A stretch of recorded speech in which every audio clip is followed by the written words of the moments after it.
अस्सलाम वालेकुम, welcome back to my channel. कैसे हैं आप सब? उम्मीद करती हूँ सब ठीक होंगे। ये है 3 पाउंड का केक जो था बेबी बॉस का और पाइनएप्पल फ्लेवर में था। तो ये वीडियो आपके साथ शेयर करूँगी। पाइनएप्पल केक एक अच्छा सा टेस्टफुल केक आप कैसे बना सकते हैं, और कस्टमर जिससे बहुत खुश हुआ और उसका रिव्यू भी बहुत अच्छा आया। अच्छा, यहाँ पर आप गौर कीजिएगा, बोर्ड पर जब हम केक का पहला स्पंज रखते हैं तो यहाँ पर आपको चाहिए कि अगर आपका चॉकलेट स्पंज है तो आप चॉकलेट गनाश डालें, और अगर आपका कोई वनीला या पाइनएप्पल कोई भी स्पंज है, वनीला स्पंज है, तो तब आपने इसमें क्या करना है, वाइट गनाश डालना है। थोड़ा सा आप चॉकलेट लिए वाइट गनाश बनाएं, थोड़ा सा उसमें क्रीम ऐड करके। तो इससे क्या होता है, आपका जो केक है वो कहीं भी नहीं जाएगा, कहीं स्लिप नहीं होगा, तो बहुत सेफ़ जो है डिलीवर हो जाता है केक। तो आपने ये जो टिप है ज़रूर आज़मानी है। नीचे आपने कभी भी व्हिप क्रीम नहीं लगानी है, हमेशा गनाश लगाना है, ठीक है। और गनाश के बाद जब मैंने पहला स्पंज रख दिया, स्पंज की रेसिपी आपको मेरे चैनल पर मिल जाएगी। 5 पाउंड का मैंने आपको बनाना सिखाया था, उसमें से 3 पाउंड का मैंने पाइनएप्पल बनाया था और जो 2 पाउंड था वो वनीला था, ठीक है। और ये पहले स्पंज में पहले मैंने क्या किया है, डायरेक्ट जो पाइनएप्पल जूस होता है वो मैंने इसमें ऐड किया, और उसके बाद अच्छे से इसको सोक किया। थोड़ा सा भी मैंने दूध भी ऐड किया इसमें। पहले मैंने सिर्फ पाइनएप्पल से सोक किया और फिर उसी में मैंने उसी स्पंज में डायरेक्ट दूध ऐड कर दिया थोड़ा सा।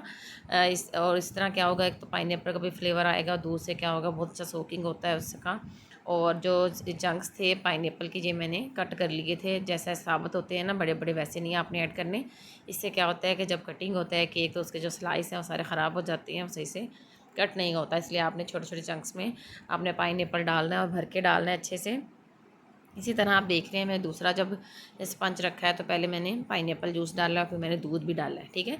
और अगर आपके पास पाइनएप्पल जूस नहीं है तो आप जो बाज़ार से पाइनएप्पल जूस मिलता है किसी कंपनी का, वो भी ले सकते हैं, उससे भी सोक कर सकते हैं, उससे बहुत अच्छे रिज़ल्ट आते हैं। और मैं जो क्रीम की लेयर बहुत कम रखती हूँ, क्योंकि कस्टमर को ये चीज़ बहुत पसंद आती है। जब हम क्रीम की लेयर ज़्यादा लगा देते हैं तो कस्टमर को पसंद नहीं आता केक, क्योंकि क्रीम लोग नहीं खाते शौक़ से इतनी। तो क्रीम की क्वांटिटी हमेशा कम रखा करें। और इस तरह मैंने फिर तीसरी लेयर रखी, और साथ साथ हमने पैलेट नाइफ से इसको सेट करते जाना है। इससे क्या होता है, बहुत नीटनेस लुक आती है केक की, और जो फाइनल केक रेडी होता है वो बहुत खूबसूरत लगता है। सोकिंग आपने अच्छे से करनी है, और आपने चेक कर लेना है प्रेस करके कि सोक हो गया अच्छे से। और अगर आपको लगे कि नहीं अभी भी इसको सोकिंग की ज़रूरत है तो आप इसको और सोक करें, क्योंकि पाकिस्तान में जो केक ज़्यादा पसंद किए जाते हैं वो ज़्यादा मॉइस्ट और जूसी से पसंद किए जाते हैं। थोड़ा सा केक हार्ड हो जाता है तो कस्टमर कहता है पता नहीं इसको तो बेकिंग नहीं आती, इनको तो केक बनाना ही नहीं आता, इतना हार्ड है। तो अक्सर केक्स ऐसे होते हैं जिनमें हम सोकिंग नहीं करते, जैसे कि फॉन्डेंट केक है उसमें इतनी सोकिंग की ज़रूरत नहीं होती, लेकिन कस्टमर की डिमांड पर वो भी करने पड़ते हैं। तो बस कस्टमर के हिसाब से ही आपने चलना है, और कस्टमर को हैंडल कैसे करना है वो भी आपको अच्छे से आना चाहिए, जिससे कि आपके जो कस्टमर है उससे आपकी दोस्ती हो, फ्रेंडशिप हो, उससे अच्छे से डील करें ताकि आपको ऑर्डर ज़्यादा से ज़्यादा आएँ। कस्टमर का हमेशा उससे बजट पूछ लिया करें कि आपका क्या बजट है। ज़्यादा बहस करने से अच्छा है कि आप उनका बजट पूछ लें, और उन बजट में ही आप उसको सेट कर दें कि एक पाउंड का होता है, 1.5 पाउंड का होता है या 2 पाउंड का होता है। तो इस तरह क्या है, कस्टमर भी हैप्पी हो जाता है और आपका भी नुकसान नहीं होता। इस केक की स्टोरी भी इस तरह ही है। इन्होंने 1 महीने पहले पहले मेरे से कंफर्म कर लिया कि हमने आपसे बनवाने हैं 2 केक। मैंने कहा चलिए ठीक है। तब तो उन्होंने 4 पाउंड कहा था, 2-2 पाउंड के। तब भी मैंने जिस रेफ़रेंस से ये आए थे वो मेरी भांजी थी, तो मैंने डिलीवरी इनको फ्री कर दी। और मैंने कहा मैंने इनको बहुत कम रेट्स दिए, तब इनका 4000 बन रहा था जब मैंने इनको रेट दिए 4 पाउंड का, और सॉरी हाँ 4 पाउंड का। तो उसमें एक था पाइनएप्पल 2 पाउंड का और एक वनीला था। तो इतना मैंने इनको लेस रेट दिए, और जब इन्होंने फाइनल जब पेमेंट की बारी गई तो उन्होंने कहा कि 1 पाउंड और बढ़ा दें और 3 पाउंड कर दें ये बेबी बॉस वाला, 2 पाउंड कर दें वो दूसरा जो था केक, वो मैं आपसे शेयर करूँगी इंशाल्लाह। तो तब मैंने इनको फिर जब 1 पाउंड बढ़ाया तो मैंने फिर ज़ाहिर बात है 1 पाउंड की जो प्राइस जा रही थी मैंने इनको वो लगा दी। तो उन्होंने कहा ये क्या बात हुई, आपने इतना सारा रेट बढ़ा दिया अचानक ही। तो मैंने इनको हाँ मैंने कस्टमाइज़ेशन इतनी ज़्यादा कर दिया आपने, केक की लुक भी चेंज कर दी है, तो इस तरह तो नहीं होगा। लेकिन वो नहीं माने, उन्होंने मुझे बहुत कम पे किया। चलिए मैंने फिर कर दिया, मैंने कहा चलिए कुछ नहीं होता। लेकिन जब जो केक बने मैंने भेजे, उस दिन हड़ताल थी खानेवाल कबीरवाला में, और स्पेशल उन्होंने लेके गए केक, तो डिलीवरी चार्जेस बहुत ज़्यादा लगे। मैंने कस्टमर से कुछ नहीं कहा, मैंने कहा चलिए अल्लाह इंशाल्लाह कहीं और से निकाल देगा। अभी हो गया जो होना था, मैंने उनसे कोई बहस नहीं की, बस जितना उन्होंने मुझे दिया मैंने केक्स का ले लिया। लेकिन पता नहीं उनको फ़ील हुआ है कि नहीं, लेकिन ये बहुत कम था जिन्होंने पे किया था।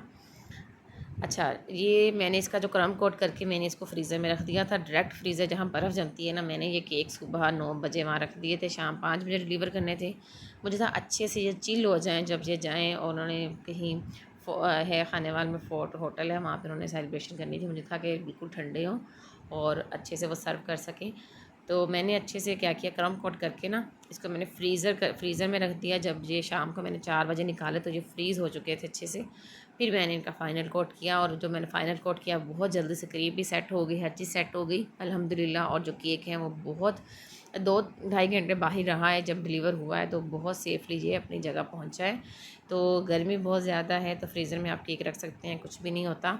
क्रम कोट करके आप रख दिया करें, जब फ़ाइनल कोट आपने 1 घंटा पहले करें, और जब दोबारा फ्रीज़र में रख सकते हैं। अगर दोबारा आपने फ्रीज़र में रखना है, जब आप फ़ाइनल कोट करेंगे उसके प्रॉपर हर चीज़ लगा देंगे, तब आपने बग़ैर बॉक्स के नहीं रखना। फिर आपने बॉक्स में पैक करके फिर फ्रीज़र में रखना है। अदरवाइज़ वो मॉइस्चर जो है सारा आपके जो बोर्ड है उस पे आ जाएगा, पानी सा, तो वो फिर अच्छा नहीं लगता, वो बहुत बुरा लगेगा फिर तो इसलिए आप पहले फ्रीज़र में रख सकते हैं विदाउट बोर्ड, और बाद में आपने बॉक्स में डाल के रखना है, ठीक है। अच्छा, एक टिप और आपको देती जाऊँ, मैंने यहाँ पे बहुत लाइट कलर यूज़ किया था क्रीम में डालकर, बाकी मैंने फिर डायरेक्ट अप्लाई किया था, आपने देख लिया है।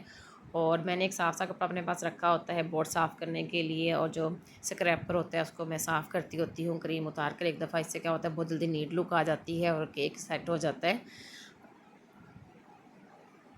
ये जो ब्लू क्रीम मैंने यूज़ की है, ये मेरे लास्ट केक में बच गई थी, जो मैंने बटरफ्लाई वाला बनाया था, तो मैंने इसको फ्रीज़ कर दिया फ्रीज़र में। और आज मैंने जब निकाल लिया था, जब मैंने इसका फ़ाइनल कोट करना था, मैंने इसको निकाला और फुल स्पीड पर मैंने इसको बीट किया।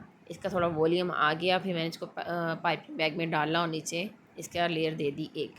अच्छे से क्रीम सेट हो गया, केक सेट हो गया, क्रीम भी सेट, और अल्हम्दुलिल्लाह जी मैंने यूज़ कर ली क्रीम। आप इस तरह यूज़ कर सकते हैं, क्रीम बच जाए तो वेस्ट मत करें, उसको फ्रीज़ कर लें। नेक्स्ट टाइम आप उसको कहीं ना कहीं यूज़ कर सकते हैं उस कलर को, अगर कलर वाली क्रीम है तो।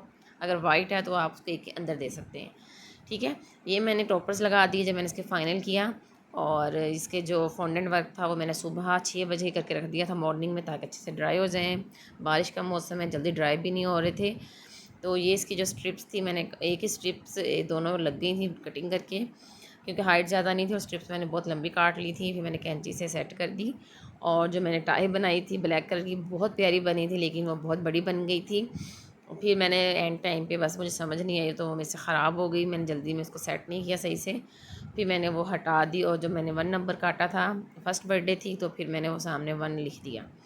शाहज़ैन बच्चे का नाम था, वो हमने रख दिया। जो देखिए टाई बहुत बड़ी थी, इसको फिर मैंने नहीं लगाया। वो एंड टाइम पे बस मुझसे सेट नहीं हुई। अगर मैं तसल्ली से काटती तो मुझसे सेट हो जाती है, अदरवाइज़ मैं जल्दी में थी तो मैंने इसको नहीं कट किया सही से, फिर मैंने इसको हटा ही दिया। और बाकी बटन्स थे जो स्ट्रिप्स के, वो फिर मैंने बटन्स लगा दिए। अच्छा, ये बटन है, ये मैंने राउंड काट लिए थे, कोई भी मैंने ढक्कन ले लिया था घर में छोटा, उससे मैंने काट लिए थे। और फिर मैंने इसका ग्लू से चिपका दिया। ग्लू मैंने बनाई थी सीएमसी पाउडर से। थोड़ा सा आप सीएमसी पाउडर लें, पानी डालें, उसको अच्छे से मिक्स करें, ग्लू आप रेडी हो जाएगी।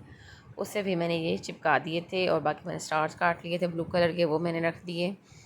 और 1 नंबर मैंने लगाने के लिए ही इसको, उसमें मैंने एक शाशलिक स्टिक जो होती हैं, स्टिक्स होती हैं वुड वाली, वो ऐड की थी, पर वो मुझे समझ नहीं आया, फिर मैंने सामने ही उसको लगा दिया। बस चीज़ें आपने खुद ही सेट करनी होती हैं अपने माइंड से कि किस तरह कौन सी चीज़ कहाँ खूबसूरत लगेगी। तो बस वो आप देखा करें। पहले मैं इसको चाह रही थी बोर्ड पे खड़ा कर दूँ, लेकिन इतनी जगह नहीं थी। मैंने वो डॉलर्स भी लगाने थे और नाम भी लिखना था। बोर्ड 10x10 का था, और केक जिसमें मैंने बेक किया था वो था 7x7 का। तो इससे बड़ा बोर्ड जाना था अगर, और कस्टमर ने बहुत कम पे किया हुआ था, इससे बड़ा बोर्ड मैं लगा नहीं सकती थी। तो ये भी बॉक्स बहुत महंगा होता है। और मेरे जो मैं जो बेस यूज़ करती हूँ वो वुड की होती हैं, अच्छे वाली होती हैं। और बॉक्स भी पैकिंग भी बहुत एक्सपेंसिव है, तो इतना बजट फिर नहीं बनता हमारा भी। तो इसलिए मैंने 10x10 का ही लगाया। तो बोर्ड बड़ा हो तो केक बहुत खूबसूरत लगता है। तो आप भी यही कोशिश करें, जब भी आप केक बनाएं तो 2 इंच बोर्ड बड़ा ही हो, 1-1.5 इंच, तो केक बहुत खूबसूरत लगता है। जो बेकरी में केक मिलते हैं उन्होंने तो बिल्कुल सेम, उनका जो बेस होती है सेम होती है। तो ये काम आपने नहीं करना, आपने डिफरेंट करना है। अगर आपने अपना होम बेकरी बिज़नेस रन करना है, जो थोड़ा सा एक्सपेंसिव हो जाता है ये काम। और जब मैंने ये नाम पेस्ट किया था बोर्ड पर, तब भी मैंने ग्लू लगाई थी। और ताकि ये हिले नहीं अपनी जगह से, अच्छे से ये फिक्स हो जाए। और आप भी मुझे कमेंट करके बताइएगा कि आपको कैसा लगा ये केक बेबी बॉस वाला। और कोई चीज़ समझ ना आई हो तो आप मुझे कमेंट्स करके ज़रूर बताइएगा। इंशाल्लाह नेक्स्ट वीडियो में आपसे ज़रूर क्लियर करूँगी। ये डॉलर्स भी मैंने एडिबल ग्लू से ही लगा दिए थे, लेकिन जब मैंने इसको बॉक्स में डाला तो ये पूरे नहीं आए, फिर मैंने इनकी साइड ज़रा चेंज कर दी थी। और कस्टमर का रिव्यू बहुत अच्छा आया। इंशाल्लाह लास्ट में आपका रिव्यू भी शेयर करूँगी। मुझे इंस्टाग्राम पे फॉलो कीजिएगा सीक्रेट ट्रीट के नाम से, टिकटॉक पर, फेसबुक पर भी।